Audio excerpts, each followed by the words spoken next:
सुधीर चौधरी जी, मैं आपको बड़े सम्मान के साथ संबोधित कर रहा हूँ। ये डायलॉग मेरा सुधीर चौधरी जी के लिए है। गरीब लहरों पे पहरे बिठाते हो, समंदर की तलाशी लेने में जोर पड़ रहा तुम्हें। क्या ये सरकार जनता की नहीं रह गई है? क्या ये सरकार सिर्फ सांसद और विधायकों के लिए रह गई है? क्या इस सरकार में आम जन की आवाज़ सुनी जाएगी, नहीं सुनी जाएगी? डीएनए करने वालों, ब्लैक एंड व्हाइट दिखाने वालों, अपना चेहरा देखो आईने में। तुम जो शब्द का तुमने इस्तेमाल किया है कि इस्तीफा दे दो, पैसे वापस कर दो, क्यों वापस कर दे भाई? पैसा तुम्हारे बाप का है? पैसा उस पहलवान की मेहनत की कमाई का है। पैसा उस पहलवान ने मेहनत करके हिंदुस्तान के सीने को गर्व से ऊंचा करने का काम किया है। और उसी पहलवान के साथ हमारे देश के प्रधानमंत्री आदरणीय नरेंद्र मोदी जी भी फोटो शूट करवा करके अपनी छवि को सुधारने का काम किया। और आज वो पहलवान अपनी दर्द बार बार बयां कर रहा है। ऐसी क्या बाध्यता है भाई? आखिर जो कानून कहता है कि योगी बाबा का पुलिस बहुत तत्परता से कार्रवाई करने में माहिर है, तो वो तो गोंडा का ही रहने वाला है।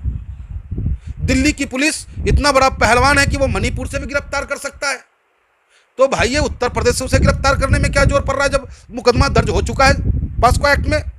तो जब आप नहीं सुनोगे तो लोकतंत्र में एक ही हमारे पास हथियार रह जाता है आम जनों के पास, कि हम धरना पे बैठ जाए। अगर वो पहलवान ये अवार्ड को बढ़ा भी देते हैं तो ब्रिजभूषण पे क्या फर्क पड़ेगा? वो कह रहे हैं कि मुझे कोई फांसी पे तो नहीं चढ़ा देंगे। सही कह रहा है सैया भाई, कोतवाल डर काहेगा?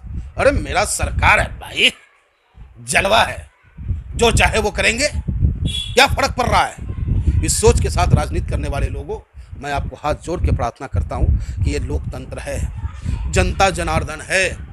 जनता ने आपको चुना है और इस उम्मीद के साथ चुना है कि जब उसको कोई दर्द हो, जब उसका कोई ना सुने, तो उसका नेता सुन ले, देश का प्रधानमंत्री सुन ले, देश का गृह मंत्री सुन ले।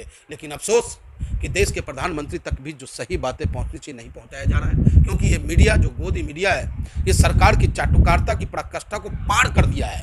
एक होता ना चापलूसी करना, थोड़ी बहुत कर लेना, लेकिन हद कर दी। अब पूरे डिबेट में आप देखेंगे, दिल्ली में एक हत्या हुआ, साहिल नाम के लड़के ने हत्या किया। हत्या जघन्य हत्या था, घिनौना हत्या था, क्रूर हत्या था। उसका मैं विरोध करता हूं, निंदा करता हूं। ऑल इंडिया मजलिस इत्तेहाद मुस्लिमीन ऐसे लोगों का कतई कभी समर्थन न किया है, न करेगा। और कानून से मांग करता हूं कि जितनी कड़ी से कड़ी सजा हो सके इसे दे। लेकिन ये मीडिया और पुलिस कलावा ढूंढ रही है। कलावा किस और एंगल करता है? क्या मीडिया को चुनाव लड़ना है? क्या पुलिस को चुनाव लड़ना है? क्या पुलिस योगी जी की पुलिस, क्या अमित शाह जी की पुलिस है, या हमारे इंडियन आईपीसी के तहत है वो? लेकिन मीडिया में चला जिहादी नहीं, आखिर क्यों चल रहा है? आप हमारे देश को किस ओर ले जाना चाहते हो, पूछना चाहता हूं मैं आपसे। आखिर वो लड़की अचानक उसके पास तो गई नहीं होगी। 2-3 सालों से उस लड़की का परिवार भी कहीं ना कहीं उससे वाकिफ होगा। 2-3 सालों से जब उसका संबंध था, उस वक्त क्या उस लड़की को नहीं पता था ये मुसलमान है?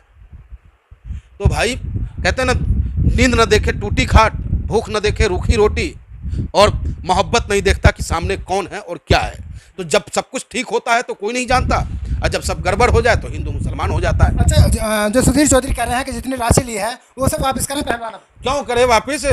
भैया तू कर रहा वापिस, तू तो अपना कमीशन भी ऊपर से भी खा रहा और नीचे से भी ले रहा। डायरेक्ट काम कर रहा है। डायरेक्ट सरकार की एक भी नाकामी अगर किसी मीडिया ने गिनाई हो तो हमें बता दो। एक भी नाकामी सरकार ने गिनाई हो। अगर आज कर्नाटक हार गया तो येदियुरप्पा हारा है, यूपी जीत गया तो मोदी जी जीत गए, पंजाब हारा तो वो हार गए जी, पंजाब के प्रदेश अध्यक्ष हार गए, हिमाचल हार गए तो हिमाचल वाले हार गए। जहां जीत गए वहां मोदी जी जीत गए, जहां अपहरण होकर सरकार बन गई वो अमित शाह जी ने करवा दिया। तो ये तो खेल है इनका। और भैया वो मेहनत करके पैसा कमाए। सुधीर चौधरी कह रहे हैं जो पहलवानों को सलाह दे रहे हैं वो गलत दे रहे हैं सरासर। हम पहलवानों को आज भी खुलेआम सलाह देते हैं कि आप मेरे देश की आन बान शान हो, मेडल को आप अपने पास रखें और सरकार से निरंतर अपनी मांग, जायज मांग को रखते रहें। आपके साथ हर व्यक्ति है, हिंदुस्तान का बच्चा आपके साथ खड़ा है। नरेश टिकैत ने उन्हें 5 दिन का वादा किया है, क्या लगता है कि ब्रजभूषण 5 दिन के अंदर गिरफ्तार होगा? देखिए, सरकार की विडंबना रही है, चाहे वो छात्र का आंदोलन हो, उसे टुकड़े टुकड़े गैंग कहकर के इन्होंने बदनाम करने का काम किया। किसान का आंदोलन हो, उसे खालिस्तानी, पाकिस्तानी, ना जाने किन किन नामों से नवाजा। आज तक जितने भी आंदोलन इस सरकार के खिलाफ हुआ, सरकार के खिलाफ नहीं, सरकार के गलत कार्यों के खिलाफ, सरकार के खिलाफ कोई नहीं होता है, उसके गलत कामों के खिलाफ होता है। लेकिन ये सरकार इतनी निकम्मी सरकार रही है और क्रूर सरकार रही है कि पहले तो आंदोलन करने वालों को आंदोलन जीवी, फलाना जीवी, ढेकाना जीवी कह करके बदनाम किया। बदनाम करने के बाद फिर भी इनका चारा नहीं चलता है तो पुलिस या डंडा बरसाते हैं, उससे भी काम नहीं चलता तो फर्जी मुकदमा लगाने का काम करते हैं। तो आज तक कोई आंदोलन हमें बता दो जो ये सरकार अपने विवेक से और आम जन के दर्द को महसूस करते हुए समझौता करने का काम किया हो। पूरे 9 साल के पीरियड में जो 9 साल ये जो गा रहे हैं बेमिसाल बेमिसाल, अरे 9 साल में तो पूरा देश बेहाल हो गया है। 9 साल में जो पकौड़ा बेचने का सलाह आदरणीय गृह मंत्री जी ने दिया था वो तेल भी महंगा कर दिया, पकौड़ा नहीं बेच पा रहा है लोग। महंगाई का आलम जो है सब आप बेहतर तरीके से, जिस तरीके से वो मेडलों की बात कर रहे हैं, तो क्या उन्हें जो सरकारी पदों पर बैठे हैं ये प्रदर्शनकारी पहलवान अपने पद से इस्तीफा नहीं देना चाहिए? क्यों दे वो, क्यों दे इस्तीफा? वो उसने सरकार का विरोध करेंगे, सरकार की नौकरी करेंगे? सरकार इस्तीफा नहीं देगा अपने गलत कामों को लेकर के। नोटबंदी किया, क्या मिला हमें? आज फिर 2000 का नोट बंद करने का नौबत क्यों आया? क्या सोच थी सरकार की? जब किस मोदी जी नोट इकट्ठा नहीं होने देंगे। अरे नोट इकट्ठा कर कौन रहा है? या खाने के तो लाले पड़ रहे हैं और इकट्ठा करने की बात कर रहे हो आप साहब। जो लोगों के पास कारोबार था वो भी खत्म हो गया, किसी तरीके से अपने घर का लालन पालन कर रहे हैं लोग। सरकार तो बार बार जो है लोगों को दर्द देने का ठेका ले लिया है, और वो ठेका ले लिया है दर्द देने का, और धर्म की अफीम खिला रहे हैं। आप जो विरोध कर रहे हैं लेकिन जनता तो मोदी जी के साथ है ना?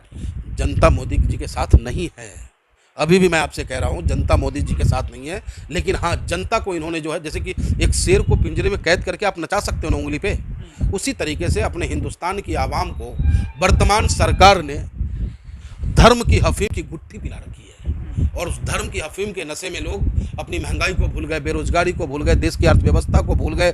कोरोना महामारी में जो पैदल हमारे उत्तर प्रदेश से लेकर के बिहार तक के हमारे भाई जो पैदल दौड़ते रहे, उस दर्द को भूल गए।